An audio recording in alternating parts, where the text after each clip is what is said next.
Welcome to Norse Code, episode 62. You may have become used to our release schedule in the same way that a rat is used to electric shocks at entirely random intervals. But this episode begins our transition into the off-season. Well, actually, that's not true. Our transition into the off-season began over the last 3 weeks when we just sort of gave up on football. Well, when I gave up on football, and by I mean your host, Dusty O'Connell. And I am joined, as per usual, with someone who did not give up on football, who remained cranking out articles for the blog for which he is editor-in-chief, Vikings Territory, Arif Hassan. How are you, Arif? I'm great. How are you, Dusty? Excited for the Super Bowl. Yeah, it'll be a lot of fun. By the way, speaking of my blog, we've got an entirely new look now. So for people who, I guess, listen to the podcast but don't regularly check Vikings Territory, so whatever your motivations may be, you should definitely check out Vikings Territory because I think the website is a lot more navigable. I think it's a lot easier on the eyes, and it works extremely well for mobile and tablets now, which it did not before. So take a look.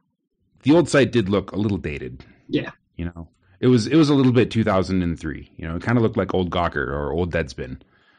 You are particularly enthusiastic for this Super Bowl, I would imagine, because you are a Seahawks fan as well as a Vikings fan. I'm a closet Seahawks fan. It's like an open secret, but we don't acknowledge it. Exactly. I mean, I thought about saying closet, but I was like, we've been over this last Super Bowl, and frankly, this is an opportunity for you to take a victory lap and kind of out yourself and enjoy the pleasure of being a fan of a team to repeat for the Super Bowl, which is a rare thing. It's like pretty begrudging though, because I don't feel the. I think we've talked about this before about what our issue in general with bandwagon fans are. And one of those issues is without the kind of emotional investment that allows you to get really upset about a loss, or to follow a team that consistently loses. Winning isn't as enjoyable, which sounds like pretty cliche, but it's probably a little bit true. And I think that in terms of my Seahawks fandom, I enjoy watching them win, but I don't know if I could take a victory lap or enjoy them in the same way that a Seahawks fan does. Like a Seahawks fan that's been following sort of the wacky days since Steve Largent and Jim Zorn and quarterback Dave Krieg, people who had to experience the pain of the 2005 Super Bowl loss, which was basically stolen from them. I don't have any of that with me. I have the genetic memory of the Drew Pearson 1975 Hail Mary push, even though I wasn't even alive. And so it's different. I enjoy seeing the Seahawks win, but I won't be able to Well, the alternative is much worse. The alternative is cheering for the Patriots, which is absolutely untenable. Yeah. And if you want to talk about being the worst kind of bandwagon fan, being a bandwagon fan that cheers for the Patriots is just you are probably a deplorable human being if you are that desperate to cheer for a winner. You probably cheer for the Yankees despite not watching baseball. That's probably true. at that point. But if you don't have a dog in the hunt, just cheer for the Seahawks. All right, don't be a Pats fan because Boston likes to think of itself as this they have this big chip on their shoulder about how they never get a fair shake in pro sports, even though they are the title winningest city in American sports. Well, but that's the thing though. Boston had a really good reason for a very long time to have that. Ethos, basically. Before 2001, when the Red Sox were still under their curse, the Patriots were a terrible team with a bad history that had just basically never won before. No one cares about the Bruins. And I guess the Celtics were in a drought. I mean, after Michael Jordan sort of ended the championship conversation for anyone else, the Celtics hadn't recovered until I think after the Patriots ended up winning the Super Bowl. So the 2001 Super Bowl put in an era of Boston sports dominance that Boston fans are getting impatient with the Patriots for not having won another Super Bowl since 2005. which screws. Exactly. And so we have this weird like schizophrenic situation where Boston sports fans will start their breath by saying that Boston never gets a fair shake and that, they're a horrible, downtrodden city with a history of, decades long sports failures. And then they will finish that same breath by shoving all the championships they've won in the last 10 or 15 years in multiple sports in your face, which is really just a great way to start a first date. Let me put it that way. Yeah. Not that I've had, dates go like that. Anyway, screw Boston. So we've established that both of us are, cheering for Seattle and Vegas. Like the line started out basically even, and I'm curious. We'll talk a little more when we get into the gambling specific part of the show. But even after some line movement, the Seahawks are a 2-point underdog.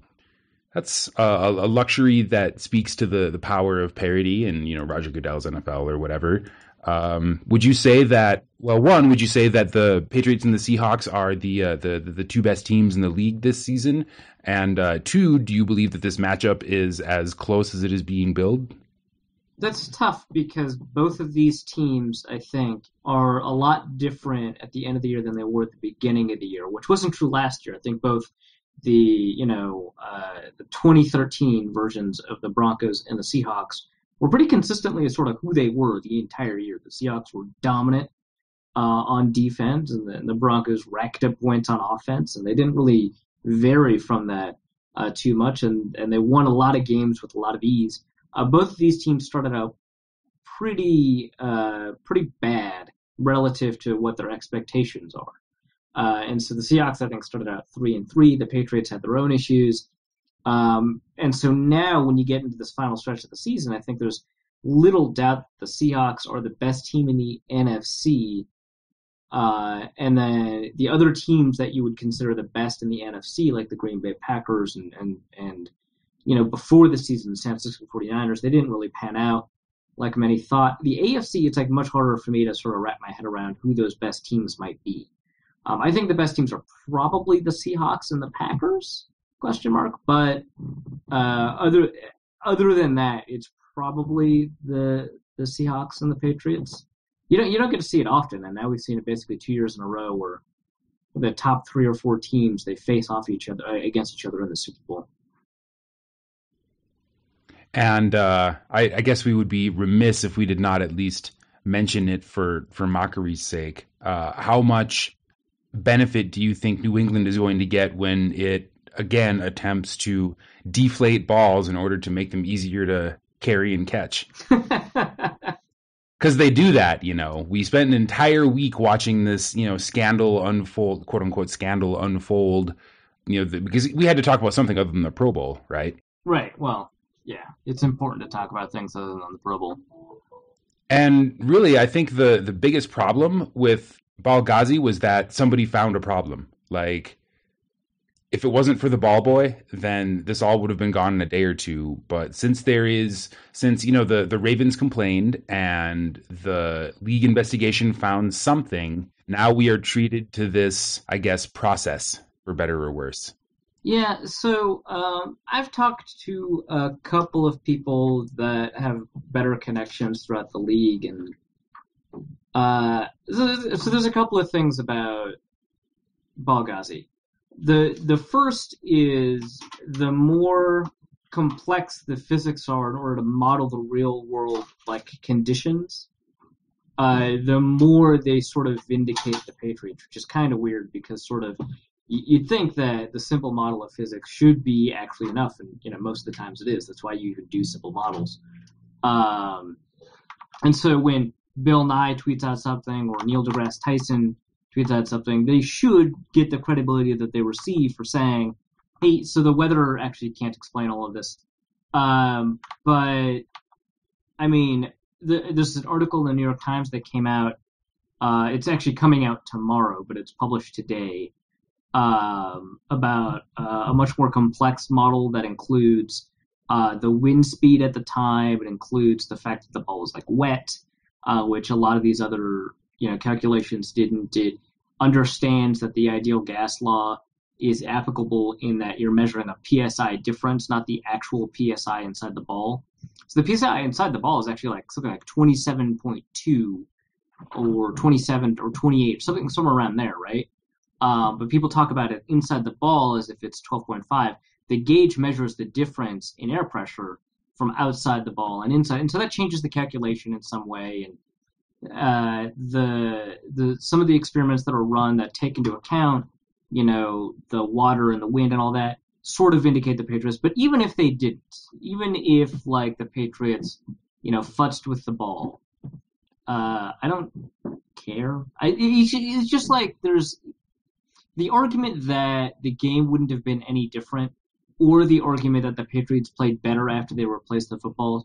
Both of those don't matter to me either. That's not the reason I don't care. The reason I don't care is because I'm confident that every team does this. I mean, Aaron Rodgers admitted that he overinflates his footballs. Like that's just something that we know to be true. Eli Manning overinflates his footballs. That's also something we know to be true. Brad Johnson, a couple years after he retired, admitted that he paid $7,500 to a bunch of ball boys to grab the 100 footballs that would be at the Super Bowl and scuff them up and change them and modify them to his conditions. It's something that he actually talked to Rich Gannon about, the opposing quarterback.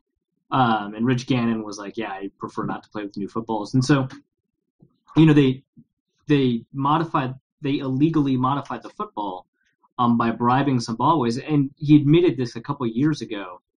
And no one threw up a stink. And now people are throwing up this huge stink.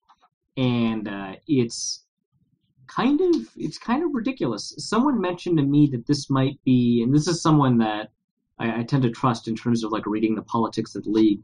This is actually more about an owner spat between Kraft and Irsay than it is about cheating allegations and the integrity of the game. Especially because this Ravens thing makes no sense at all, because they're talking about the kickers noticing a difference in the inflation of their balls, but those aren't the same footballs that are used by Tom Brady. Those aren't even brought by the Patriots. Those are the K-balls that the league brings and keeps in a sealed case. So that's a different thing altogether anyway. So I don't know. It's just, this is like pretty widespread. You've seen confessions from a couple of former ball boys that this is pretty widespread, and people still, I understand that like rules, like as a general thing, are pretty important, but if you don't take into account the enforcement of rules from like the cultural perspective of how the rules are enforced, I don't think you get a good understanding of what the rules are designed to do, which is enforce fair play. And I don't think this is a big problem. Well, first of all, I'm not convinced that the NFL has enough rules. I think there are still some details and uncertainties about these balls that could be ironed out, and the rules committee should get on that. Issue as many rules as possible that we can begin the slow process of rescinding. Yes, and to measure the temperature inside the ball, there should be a process for that. And then you should have an NFL standard pressure gauge that you use. Just more details. So what kills me is that people are like, oh, well, the Patriots have been getting this advantage all season long. Look at how low their home turnover rate is compared to their away turnover rate. Well, what are opposing teams' turnover rates in Foxborough? If Eli Manning and Aaron Rodgers prefer overinflated balls, shouldn't their home turnover rates be significantly higher? Because according to this common sense idea that we apparently all subscribe to now. Inflated balls are easier to throw, easier to catch, easier to run with, easier to football with. Shouldn't Eli Manning's proclivity for picks notwithstanding. Well, what about Aaron Rodgers' lack of proclivity for picks in his home games? Exactly. Shouldn't Eddie Lacy be coughing up the ball every other possession because it's overinflated, given that the Patriots enjoy such a large advantage from deflated footballs? Well, so the analysis that you're talking about, the sharp football analysis, is so intuitively appealing because. The chart is made in such a way to exaggerate the difference, but it is a pretty big difference. But the first chart was just fumbles lost, which you and I both know because we know about statistics. We read Bill Barnwell. We read some of these other guys like Chase Stewart. We both know that fumble recovery rates are random. And we have both used the phrase fumble luck. Right. And so when he modified this chart to include all fumbles instead of fumbles lost, he excluded all dome teams without taking into account that as soon as you reduce your sample size below 30, you run into some serious problems using a measure like standard deviation or using, normal distribution to talk about things.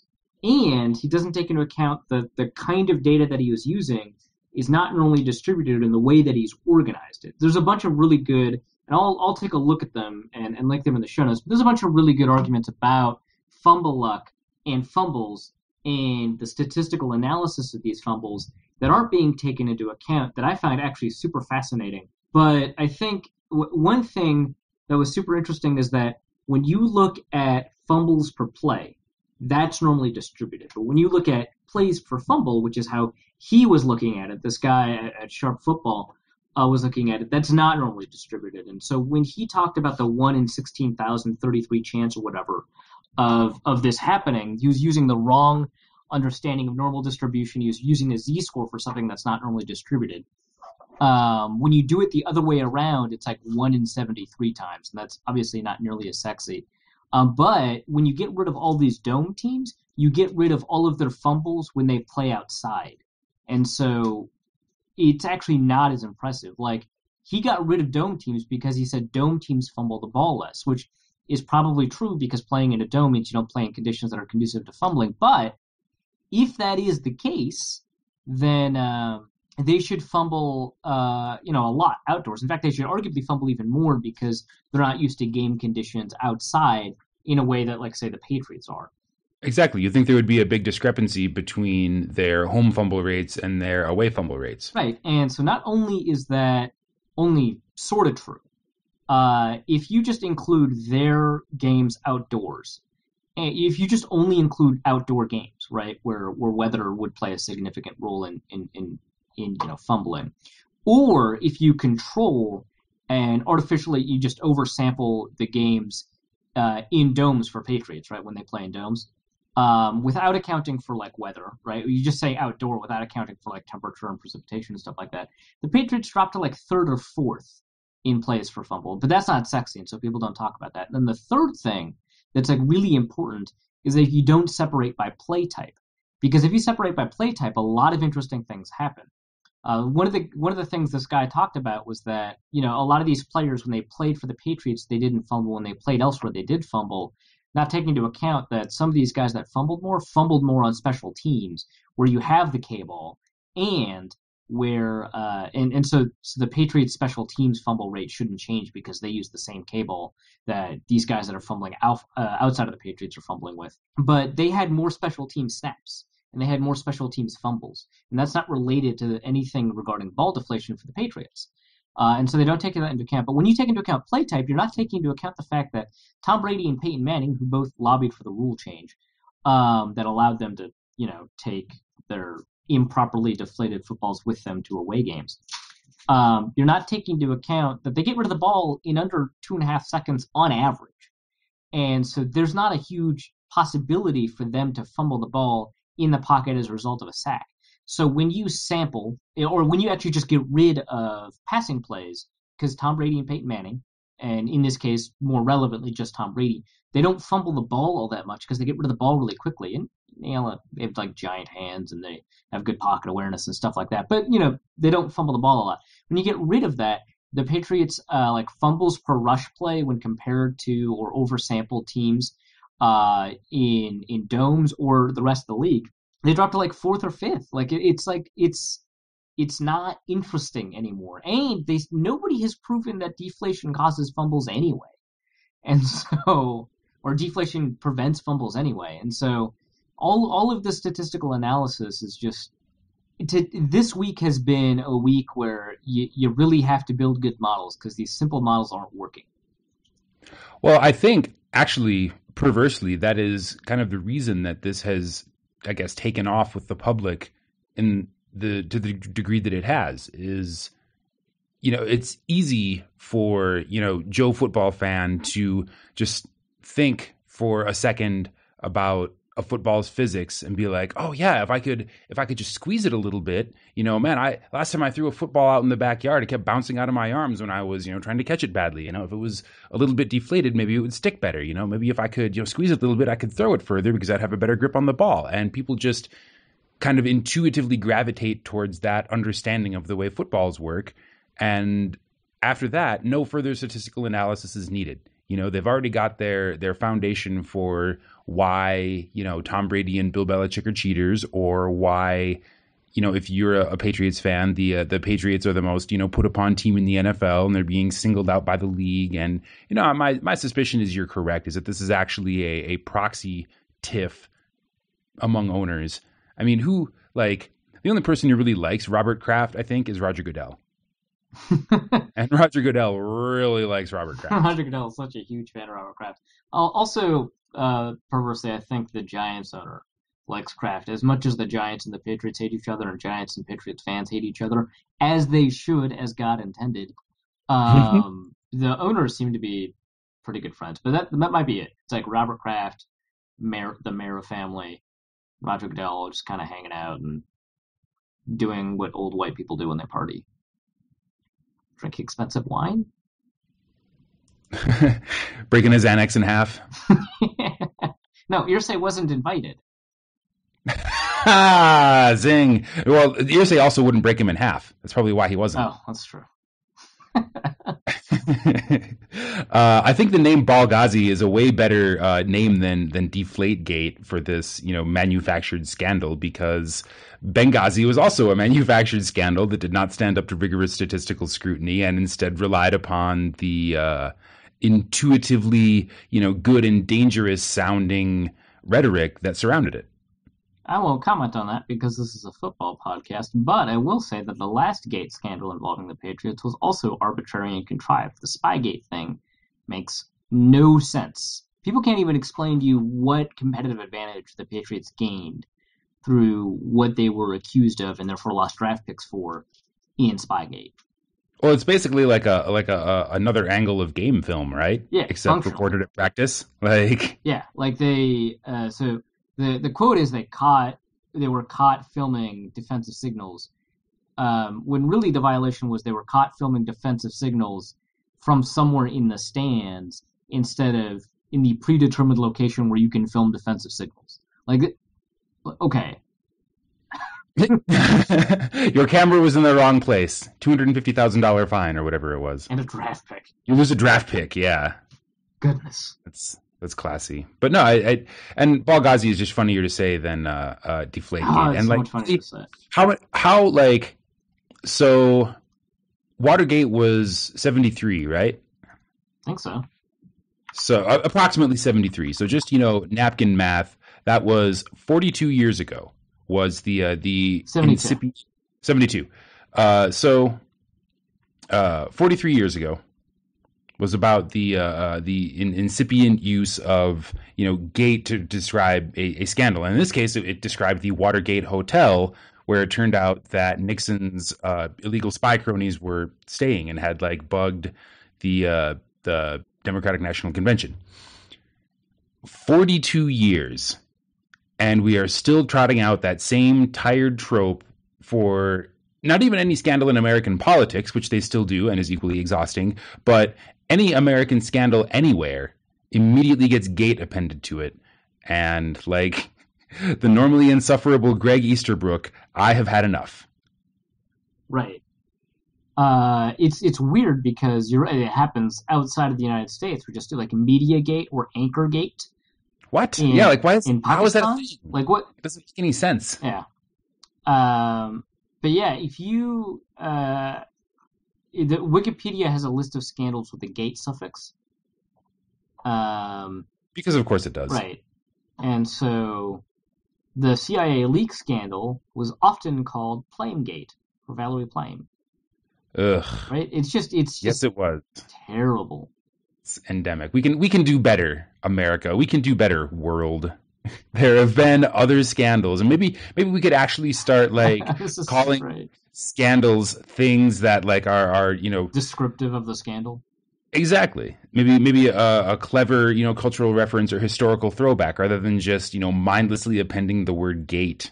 But some of these scandals are phenomenal. Obviously, the names aren't, but it sort of raises an eyebrow. Porngate. Three members of the Karnataka Legislative Assembly in India resigned from their offices after accusations that they watched porn during government proceedings. Whoa. What a scandal. Then, of course, there was the Gate controversy from 2012. I think I remember that because it involved an actual gate. That one, I'm okay using gate. I'm okay using the gate suffix because you got to take those opportunities.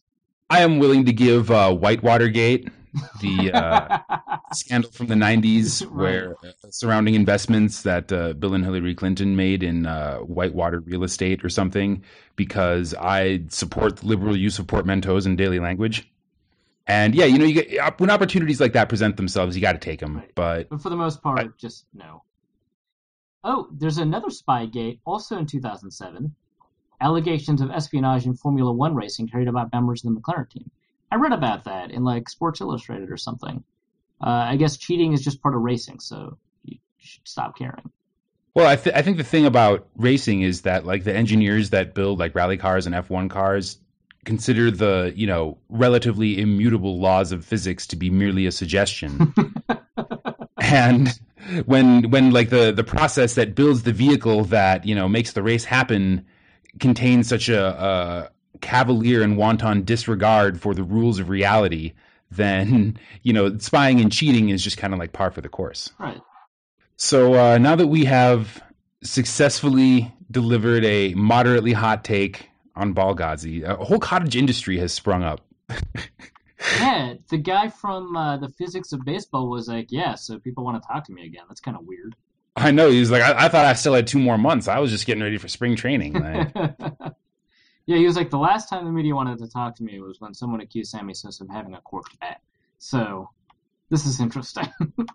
To the game, then. Or back to the game, I suppose. To the game. As Seattle enthusiasts, as I was about to say before I sidetracked us so we could deliver, like I said, appropriately hot takes on Ballghazi / Deflategate / whatever else you want to call it. This game is on Marshawn Lynch's shoulders, basically.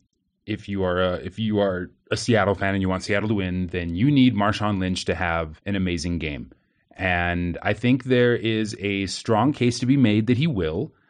I was listening to the Sports Gambling Podcast, very cleverly named, the talented hosts Sean Green and Ryan Kramer. And Ryan Kramer said, Marshawn Lynch can't wear his gold spikes. He can't grab his dick. He's going to be pissed. He plays angry, just as a matter of course anyway.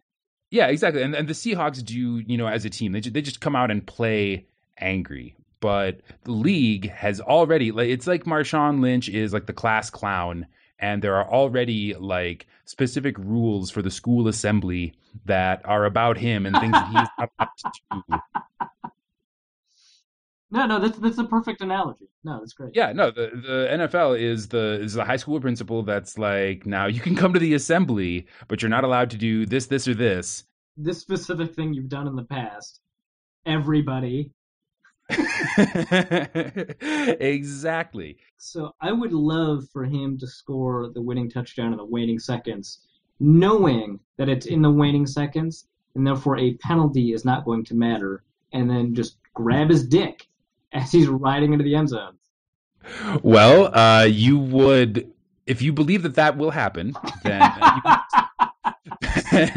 you can potentially make a lot of money because... what are the odds on Marshawn grabbing his crotch? No is minus 600, and yes is plus 700. So you can get 7 to 1 on Marshawn Lynch grabbing his dick. I don't like those at odds. any point between the whistles. Yeah, I don't like those odds. I think they need to be higher just because I think that his style is to circumvent. I mean, we know that from the press conferences. I don't think he's going to do it. He didn't when he was told he couldn't wear the all gold cleats, right? He actually speaks to the media instead of absorbs the fine. I think that you need higher odds because he's been explicitly told not to do it. Because Marshawn's method of defiance is not to do the thing he's told not to do. It's to find another way to piss people off. And so I would want higher. I would want like plus 1,200. And it affects gameplay now because it's a penalty. So. Well, yeah. And, with the holding being, functionally suspended for the Super Bowl, other penalties are not the sort of thing you want to draw in a game that could potentially be low scoring and pretty close, especially if you're the guy that your team is counting on to score most of the points, which, I mean, realistically, that's the case, right? I mean, Seattle's wideouts are garbage. Yeah, for the most part. Don't tell them that. They evidently get really pissed off if you say that. But yeah, I think it's not even that they're garbage. Like, even if they were average wideouts, I think they'd be non-factors in this game because of Darrelle Revis and Devin McCourty. I think you're right. And I think, Russell Wilson's an underrated quarterback. Anyone who listens to this podcast probably knows, that I think that Russell Wilson's a highly efficient quarterback that doesn't get his due. But I think that in this instance, I think that you're right, that the way the Patriots will game plan for his scrambling ability, the way that he's efficient, and the ability for them to take away his receivers. I mean, his best receiver is tight end Luke Wilson, which, he's pretty good, but, who is that, right? So, I think that you're right that Marshawn Lynch is going to define the game. It's going to be interesting because the Patriots, ever since, I think, week 4, have been really creative about the way that they attack running offenses and the way that they set up their fronts, because they run, we've talked about this before too, they run a combination 2-gap, 1-gap system at times. Sometimes they run a base 3-4, sometimes they run a base 4-3, and in some games they'll run a 2-4-5, depending on what they think they'll see from their opponents. And they've even run, Seattle does this too, they even run what's sometimes called a double eagle or a bear front, where they'll have 3 linemen head up over the tackle and or over the center and the guards, making it super hard to zone block. And that's how Seattle runs. They do a lot of zone blocking. And so the way that New England's going to align their defense, I think, is probably going to be what controls the nature of this game. Because if Seattle can get going on offense, I think that's it. Seattle wins. The way that Seattle gets going on offense, I think, is Marshawn Lynch. So if you're betting on the Super Bowl, which some of you may, and you bet on Seattle to win, which I think many of you should, you pretty much have to take Marshawn Lynch to have a 100+ yard game. I think it's like minus 130 on Bovada right now as well, because those two things are going to go hand in hand. I mean, if he can't produce, then the Seahawks are unlikely to win. However, if you look at offenses by DVOA, recency, weighted or not weighted, whether you factor in recency bias or not, New England's offense is better. However, the difference between New England's offense and Seattle's offense pales in comparison to the difference between Seattle's defense, both pass and run, and New England's defense.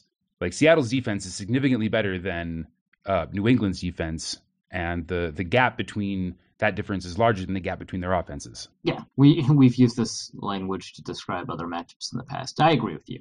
I think with that, I think is more argumentation from me that their offense is a little underrated. Not just because of Russell Wilson. I think also the center Max Unger plays a big role in why they're underrated on offense, because he missed something like 11 games this year.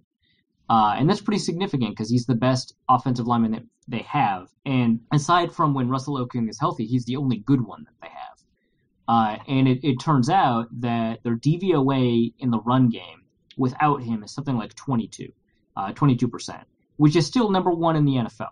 That's a really good DVOA.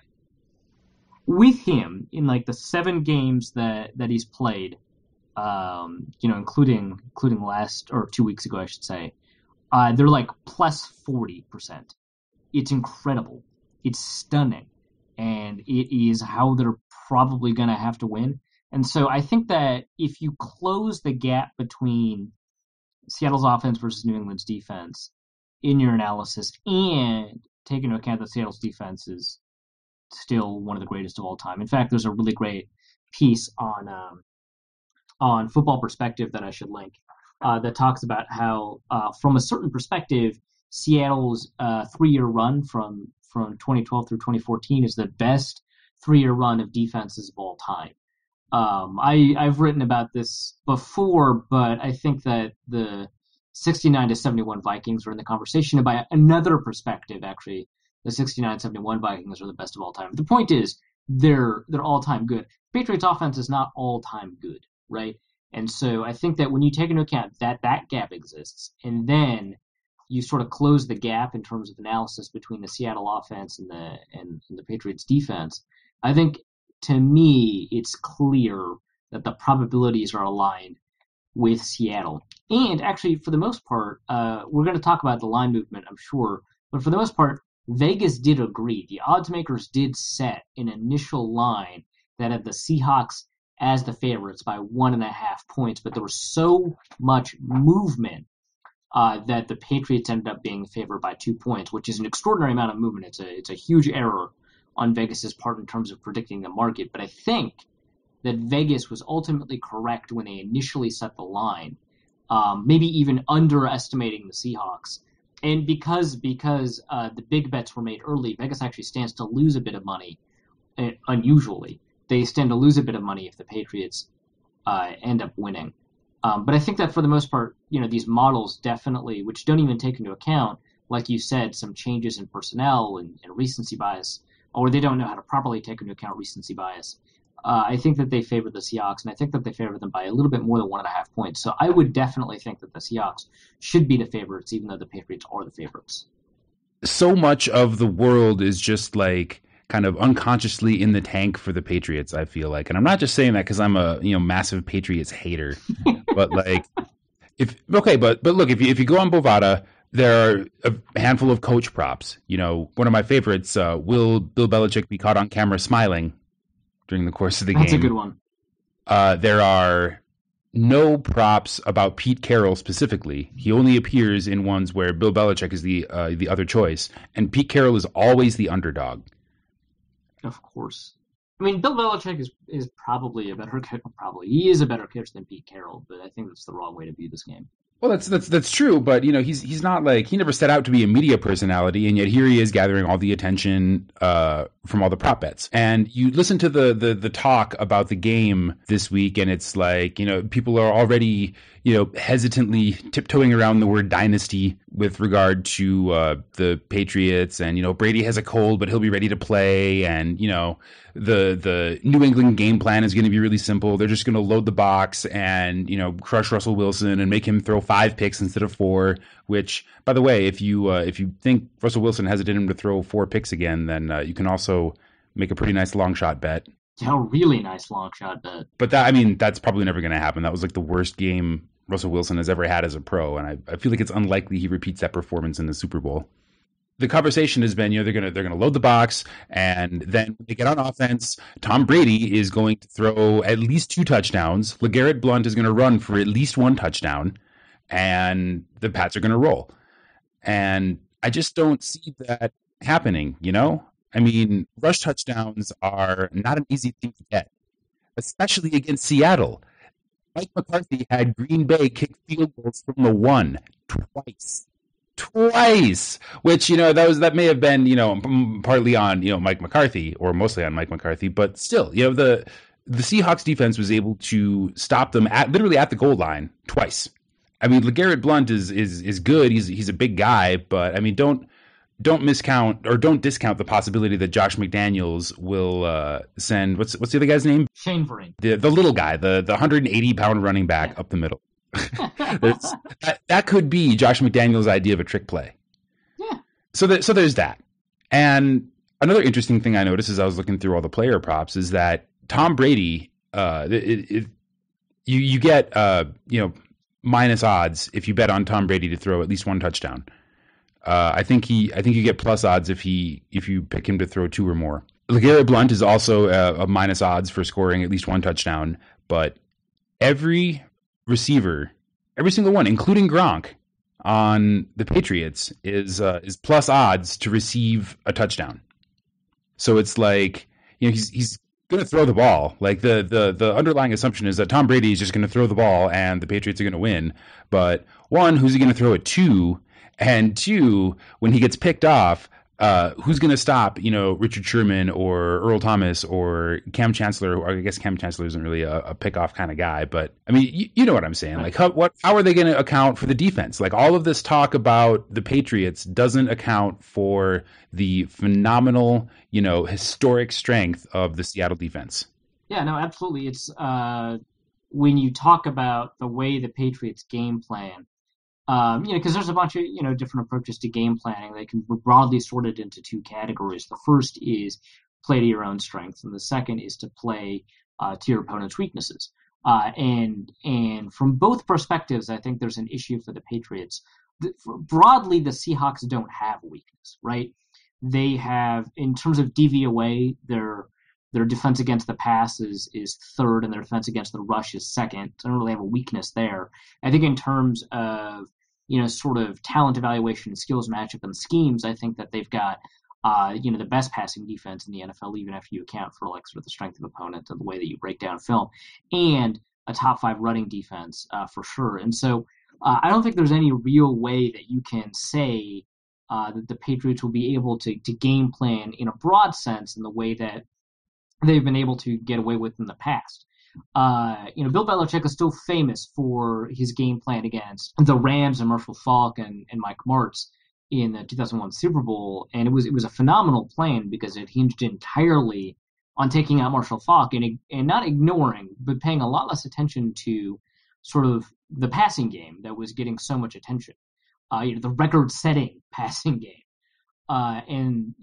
If you could find sort of a shatter point like that, that's a different kind of game planning that's like really nice. But I think the opportunities for that are so unique and rare that I don't think that the Patriots will be able to do that in the same way. Like, everyone knows that the Seahawks offensive line is garbage, right?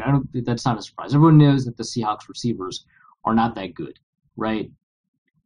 But I mean, okay, like there's not much you can do about that. Well, and do the Patriots have a good enough answer for Marshawn Lynch? That's I imagine that's what all the coaches in Foxborough are, plotting or have been plotting for the last week or whatever. Well, so the question is, does their answer to Marshawn Lynch make them weaker to read option plays? Right? Like, I think that's the other wrinkle that doesn't get talked about when you mention, the Seahawks running. The rushing offense, so they have, I think for 2014, a top 3 running back in the NFL. But they also have the best rushing quarterback in the NFL by a significant amount. Maybe not in terms of like this is like you would rather have Cam Newton running than you would Russell Wilson running. But in a game situation, Russell Wilson is smarter about running the ball. He knows when to run. He knows how to run. He knows when to go down. And he has something like 800 defense-adjusted yards above replacement. Just extraordinary running ability that gives them the ability to punish teams for cheating by overcompensating for defending Marshawn Lynch. So the next question the Patriots have to ask themselves is, will their defensive plan against Marshawn Lynch account for Wilson running? And I think for the most part it will. I think that, I'm not smarter than Bill Belichick, and it's not that difficult for me to think of this. I think that Rob Ninkovich is going to play an extraordinarily important role in the Patriots defense because of this. Because he plays with such high level awareness as a run defender. He's probably one of the best, run defending defensive ends that plays at a high level in the NFL, and his awareness is going to be a significant part of what the Patriots need to do on defense. And in fact, I think that they're probably not going to rush from their left side, Seattle's right side, specifically so that Rob Ninkovich can play contain against either, Marshawn Lynch or Russell Wilson. Special prop on Bovada: will Russell Wilson record 50 or more rushing yards? Yes is a plus 130 on that. No is a minus 160, which, that there might be some value there. I think you're right. If the Patriots become too dedicated, like if they decide that Marshawn Lynch is their shatter point, they might leave themselves open to, Russell Wilson scoring a rushing touchdown, maybe, rushing for 80 yards.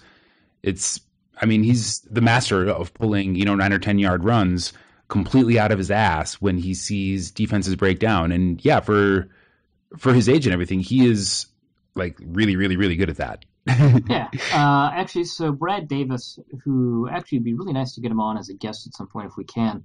But those Adrian Peterson pieces that have been produced at Vikings territory about what the statistics have to say about the likelihood of his decline. So we're doing a very broad project right now. So parts 1 and 2 are done. They've been done for weeks and they've been published. But we're doing a very broad project right now to take a look at all running backs that have had a pretty significant career with their first carry after 1998. It turns out there's 33 running backs we can take a look at in order to make a determination about the running back decline. And he's had a limited look at the data because I'm not done gathering it yet. But the two running backs that show the least likelihood of decline are one, Marshawn Lynch, and two, Adrian Peterson.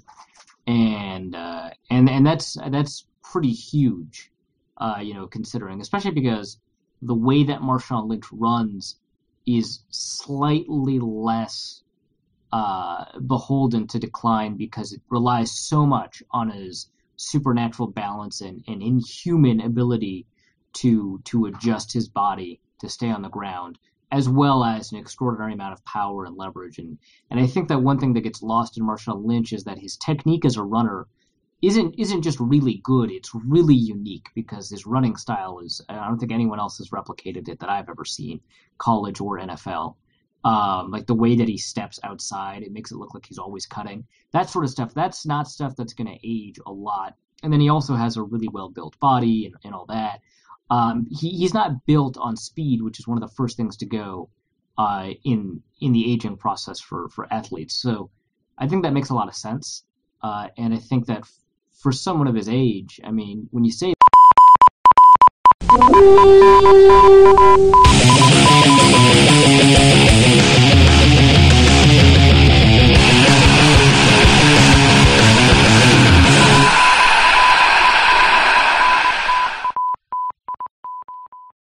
that, what you're really saying is, I mean, holy crap! Like this guy's going to be punishing people for a while in the NFL. I think he's probably going to have a better long-term career than Steven Jackson, who lasted forever. And I don't care that he's like 39 years old or 38 years old or whatever the hell he is. They won't let him wear his gold spikes, and they won't let him grab his dick. Homeboy's going to come out and wreck some shit. That's all I have to say about that. Yep. Super Bowl represents a great opportunity for people to gamble, of course, and I have alluded to several props that I like. I went through the Bovada prop sheet, and of course I listened to the sports gambling podcast this week and the BS report, and I read Cousin Sal's silly piece on silly props on Grantland. Like I've been all over it this week, and I think I have a good idea of where I'm going to place my dollars. Like I said, I like Seattle to win, especially at +2, even more at +2.5 or +3, which, I mean, we've still, as of the taping of this episode, we still have 2 more full days for people to continue moving the line. It's so ridiculous how much Boston money has like flooded, I guess, every gambling website, or has flooded Vegas or whatever. It's egregious. Bill Simmons is ruining it for everyone.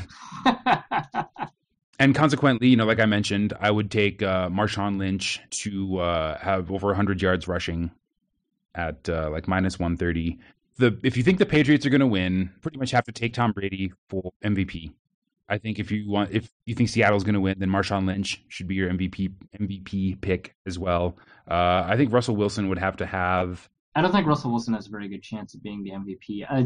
One thought on MVP prop bets. I think that the odds to me, I think, are pretty nice for Richard Sherman.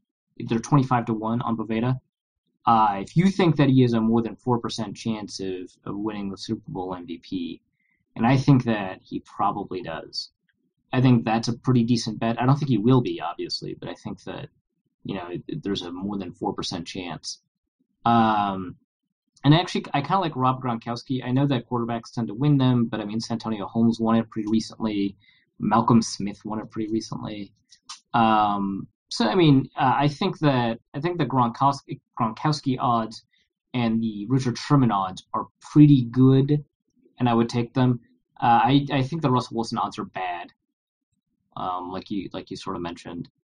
Yeah, I like the Richard Sherman pick at 25-1. That is a fun long shot. Yeah. I am less enthusiastic about Rob Gronkowski just because, passing offense wise, both the Seahawks and the Patriots are kind of kitchen sink type teams. They don't have, one guy they can rely on. They're gonna kind of spread it around.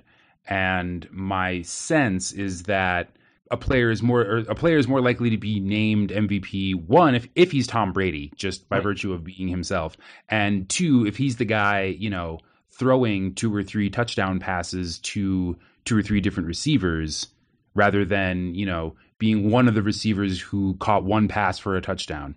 No, I think that makes a lot of sense, and I think that in most matchups that would be true. I think that the reason I like Gronkowski is because the Seahawks schematically do a lot better job taking away outside yards than they do inside yards in the passing game. I think that the cover 3 is built really well to really hurt teams that rely on passing to receivers. But I think that there's some schematic problems in terms of dealing with a tight end like Gronkowski, just in general, dealing with tight ends. But specifically one like Gronkowski. And while I think the Seahawks do match up better versus Gronkowski than a lot of their teams do, by virtue of not just having a really great defense, a very good pass rush, but also, with Cam Chancellor, I think that the design does afford Gronkowski a little bit more than, or not a lot more than the other receivers. Intuitively, I think that makes sense. I mean, if you look at it through the passing game, the Seahawks against number 1 and number 2 receivers, they're basically top 5 in terms of like fantasy points allowed, and DVOA and yards per game allowed. But against tight ends, they're basically league average. And I think that the matchup for Gronkowski is a little bit better because I think that the cover 3 is not as built for that sort of thing. Seattle is the 2 best safeties in the league. Like, they're going to make that field seem shorter. Yeah, one of the safeties is irrelevant when it comes to Gronkowski. Gronkowski is not a deep receiver, so Earl Thomas isn't going to matter too much. It's all about Cam Chancellor.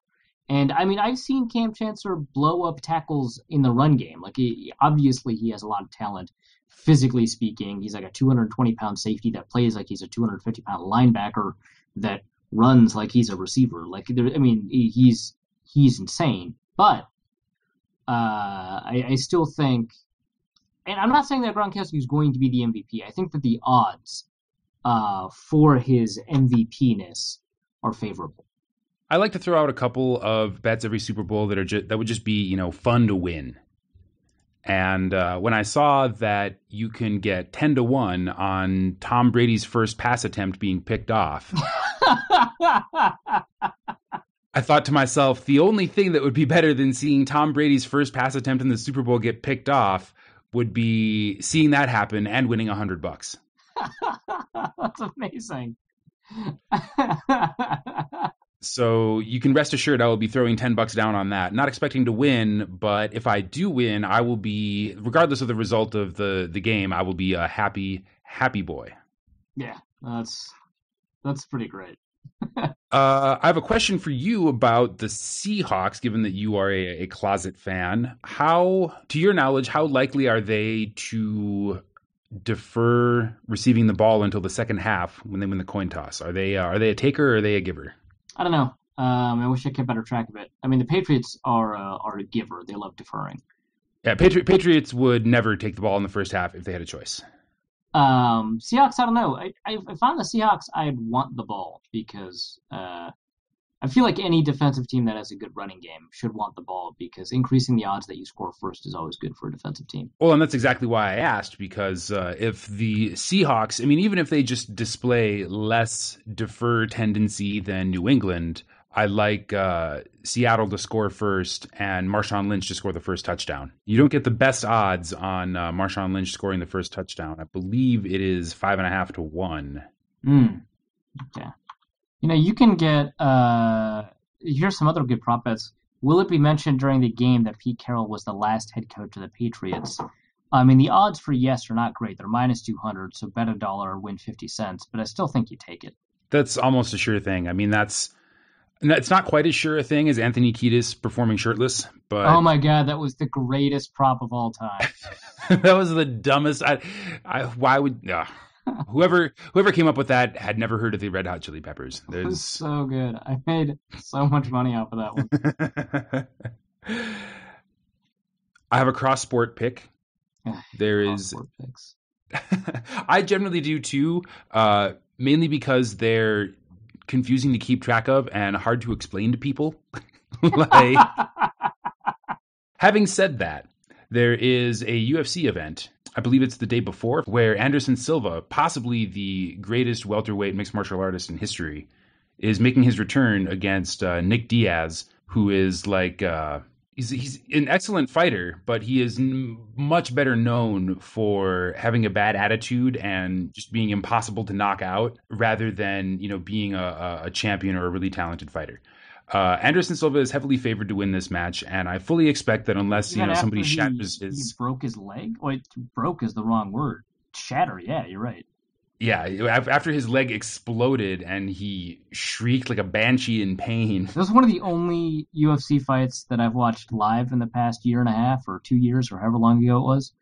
You picked a winner. And Jesus, holy crap.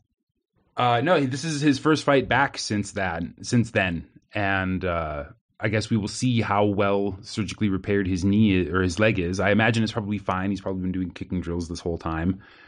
And I anticipate that Silva will roll Nick Diaz because Silva has a history of taking guys that can't be knocked out and just dismantling them and making it look like art. Okay, so you bring this up because... Because my cross-sport pick is that Silva wins his match against Nick Diaz and the Seahawks win the Super Bowl at plus 150. You can get Silva and the Pats to win at plus 125. If you are into upsets, then Diaz winning and the Seahawks winning is plus 700. So you can get 7-1 on a Nick Diaz win and a Seahawks win in the Super Bowl. Oh my God! These are the other Diaz Silva fight bet is great. Amount of minutes in the fight versus LeGarrette Blount rushing attempts. Whew. Wow. I got to go with, because it's 3 5-minute rounds. That fight is likely to go the distance or close to it. So you would take the minutes? Yeah, I would take the minutes. Yeah, I am almost certain that fight is going to go the distance. Like I said, it's impossible to knock Nick Diaz out. And Anderson Silva doesn't mind taking it slow and just finding his small angles and exploiting them until the fight ends and he wins. Cousin Sal pointed this one out to me. How long will it take Idina Menzel to sing the national anthem? Oh, man, I bet on that one last year. So they're playing outside this year, right? It's Arizona, man. Oh, yeah, no. All right. I'm going to take the over, which gives you like minor plus odds. I think it's like plus 120. On Boveda, over 2 minutes, 1 second is minus 110. Under 2 minutes, 1 second is minus 130. Okay, yeah, I would take the over. If it's not cold out, I don't think she's going to be in any hurry, and Idina Menzel can really hold a note. Yeah, it's just the last time I took the bet, the singer was known. I forget who it was, but was known for being relatively, laconic, and she like took her time with stuff. There's even like a previous recording of her taking like current songs and basically covering them, and she generally took longer, so I took the over. That was a pretty good bet. Ugh. I'm just really glad I made up all that money again on Anthony Kiedis' shirt. Or lack thereof. Or lack thereof. I like Will Belichick smile on camera during the game. I would pick no at minus 170. Yeah, I'll pick no at anything. For Jesus. That one, that's borderline Anthony Kiedis' shirt right there. You can pick whether or not Belichick's hoodie will be sleeveless or sleeved. Sleeveless is a heavy favorite, and gray is even money color-wise. Actually, no, blue is even money, gray is minus odds, and red is significantly plus odds. So someone has done this already, like in terms of like they've combined they've compiled the data set? Yeah, so they've got his coaching records sorted by hoodie. So there's 160 games that he has data for of the 180 games since 2003. So you've got You've got sleeves cut or with sleeves, and then you've got it by color. So the total amount of gray is let me add this together because it's like subcategorized. So of that 160 sample, it's 71 gray hoodies. Wow. Yeah. So that's like half of all games, right? And then so that's 44%, right? And then blue is 50 of the 160, so that's 31%. And then red is whatever 7. The remainder, like 19%, Wow. Yeah. And then there's some like very small number of games where he's not wearing a hoodie. Yeah. Blue short sleeve / polo. But yeah, it's so that's what it comes out to, right? Well, the smart money's on gray hoodie. Yeah. Well, wait, gray was even, right? So gray comes out to less than half. So I still wouldn't take gray, but it definitely wouldn't take red. What are the odds on that? All right. So what are the odds for with sleeves or without sleeves? Oh, I gotta scroll down to it. So no hoodie is no action, so you don't have to worry about it. Yeah, he has to be wearing a hoodie in order for any of these to pay. What if the hood's cut off? Then it wouldn't be a hoodie. I think that would be a no play. Okay. If I was a book manager, that's what I would do. I'd be like, no hood, not a hoodie, just a sweater. I know who wears a sweater to a football game. All right, so I've got it. It's plus 135 for sleeves intact, minus 175 for sleeves cut. For sleeves cut off? Yeah. So out of the games registered with a hoodie, that's 50 of the 68 games have the sleeves cut. So that's 74%. Yeah, that's right in line with the betting line, minus 175. None of these are terribly great bets, I think. Although, how many times will Katy Perry be mentioned in the first half? The over-under is set at 2. I would like the over on that. Oh, yeah, I'll take the over, especially because she had a somewhat amusing press appearance today, I think. And she's good friends with Russell Wilson, she revealed. That's going to be talked about. This is not in the list, but I would enjoy a prop over who would be seen more often in the game, not counting the halftime show, Katy Perry or Gisele Bündchen. Oh, that's a good one, yeah. Will Al Michaels refer to the point spread, total, odds on who wins the game, or any prop bet during the game? During the game, not during the broadcast? From kickoff to whistle? From kickoff to whistle. All right. Yes is plus 150. Oh, yeah. That should be some free money.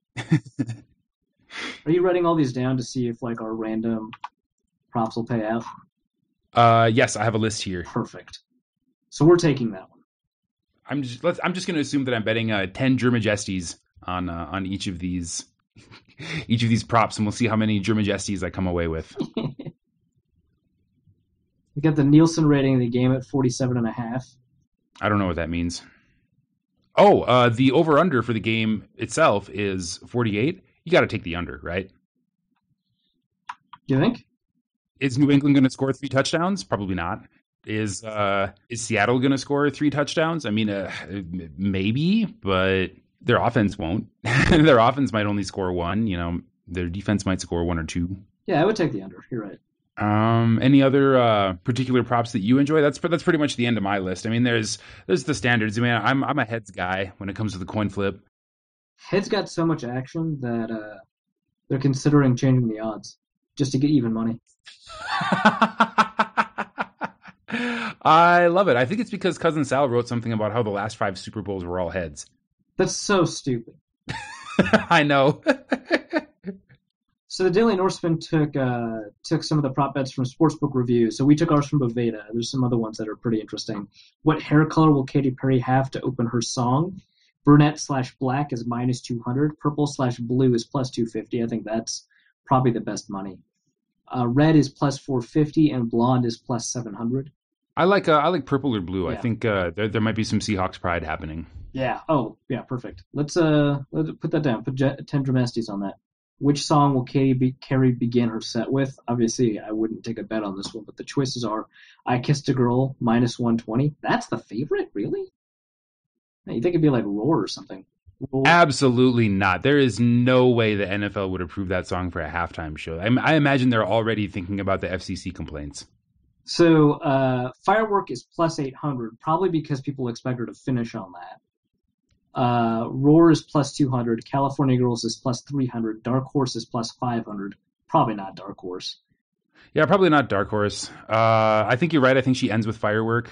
Yeah, so it could be Roar or California Girls. Probably Roar. California Girls doesn't make much sense to me. Yeah. Like, I don't think she'd play that one at all because, like, if San Francisco were in the Super Bowl or if the Super Bowl were in California, then that would be a lock. California, that would be a lock. I don't think if San Francisco was in it, they would do it. Really? Yeah, there's like limits to favoritism.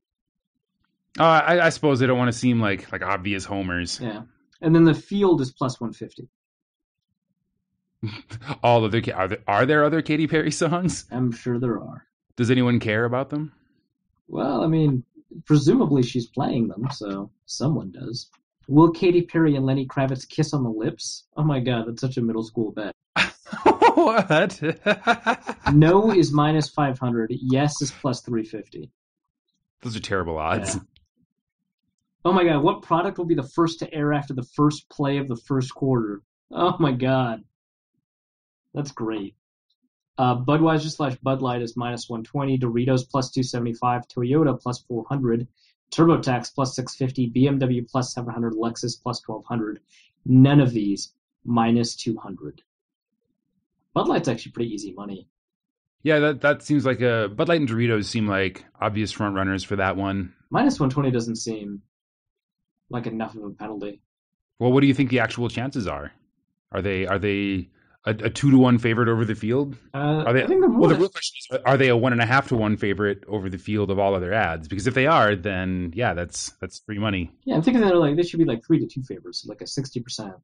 Yeah. Yeah. Well, the camera catch, Tom Brady and Bill Belichick hugging after the game, no minus 700, yes plus 500. Those odds are terrible. Yeah. And I don't think Bill Belichick displays emotion the way that humans do. Yeah. Well, yeah, because he's not a human. Fan streaking plus 3,500. Goalpost fall down 35. Yeah. Goalpost fall down 3,000. Power goes out 4,000. Nipple slip from Harry 4,000. Have you seen those stupid bags they make you bring with you when you go to an NFL game? Now there is no way there's a streaker. That is not happening. Yeah. Kravitz shows his junk 5,000. Game overtime 800. What are the odds that Lenny Kravitz grabs Marshawn Lynch's dick? You'd probably have to talk to a bookie about that. But Lenny Kravitz grabbing his own penis is only 5,000.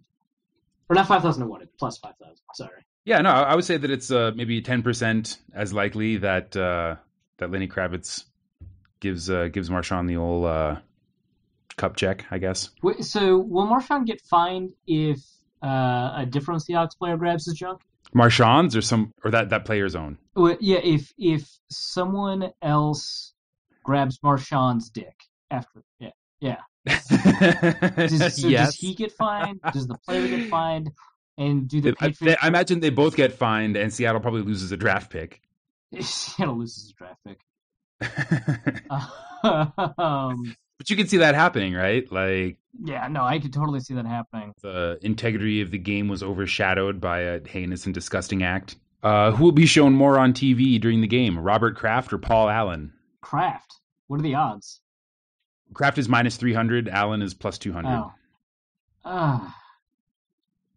Those aren't very good odds, but I mean, if you pick Kraft, you're probably going to win. Yeah, I would take Kraft. I don't think the line's set correctly, especially because of his relationship with Goodell. But he's also just a more active owner. Well, and plus, given Ballghazi. Yeah. Which, by the way, the over-under for number of times they mention the word deflate or deflated is 3. It's not 3.5 or 2.5. It's 3. It is 3. During from kickoff to whistle? Yeah. Oh, I would take the under. Really? Yeah. From kickoff to, I think it's going to dominate the pregame, and so they won't mention it that much during the game. You can get even odds on the under, but the over is minus 140. Oh, great. So I'm going to throw 10 jermajesties on that. Wait, does halftime count? From kickoff until final whistle. Ah, God. Halftime does not count towards wager. Oh, okay. Must clearly say deflated or deflate. Okay. Yeah. Take the under. I'll put 10 jermajesties on that. I'm just putting 10 jermajesties on everything because I don't like trying to. I'm not going to come up with a bankroll and then distribute it on the air. That's just ludicrous. I didn't think that hard about it. Just put all the money on Marshawn Lynch. That's that's my bankroll management strategy. Is find ways to put money on Marshawn Lynch in this game. Let's also put 10 on. We put 10 on the Seahawks spread and then 10 on Marshawn Lynch MVP and then 10 on Marshawn Lynch over 100. Yes, and I also have 10 on Marshawn Lynch first to score and Seattle first to score. Okay, yeah. Look at us go. This pick set will either make you rich or make you very upset. Hopefully you're a Seattle fan. Right. As long as Seattle wins the Super Bowl, we're golden because we're so boned otherwise. If this game turns into like last year's Super Bowl where New England just like blows up Seattle's offense and scores immediately and they get the ball back in the second half and like dominate the third quarter, like it may be a little while before we tape another podcast. We may need a minute to walk this one off and recover from the deserved jeers of our fan base. But I don't know. This seems like I think this Super Bowl has the opportunity to prove the adage that defense travels. You know? Oh, yeah. Alrighty. So I think I've got our rather long set of props all listed. I will tally up the jermajesties during the game and announce them on Twitter and also on a future episode of Norse Code. So final thoughts? Is there anything that do we make any glaring mistakes? Is there anything we haven't, covered to exhaustion? I think we did a decent job doing the matchup portion of the show. We've made our predictions. We haven't made a specific score prediction if you wanted to do that. So what's the implied Vegas prediction? 48 with New England by 2. So 26-20, no. 24-20. It'd be 24-22, right? Yeah. No. 25-23. We're pretty smart. So Vegas's quote unquote official prediction is 25-23 New England. Yeah, that does seem high. Let's go with this will be fun. So this prediction either assumes a 2-point conversion or 0 touchdowns, but 17-15 Seahawks. 17-15, huh? God, that's such a bad prediction. I don't know. 15. New England loses Super Bowl, kicks 5 field goals. Or they score 2 touchdowns and get a 2-point conversion. Come on, man. It would actually be hilarious if Bill Belichick were forced to kick 5 field goals in the red zone. Given the revelation that there may be a much less aggressive go-for-it call than we previously thought, given increased rates of kicker ability, Bill Belichick may think that going for it in the red zone is a bad idea. Even at the 1-yard line? Well, no, that's dumb. What if he gets another chance?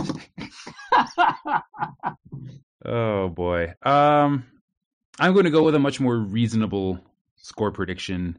I will say 2017 Seahawks. Yeah, no, I think that's actually much more rational than mine.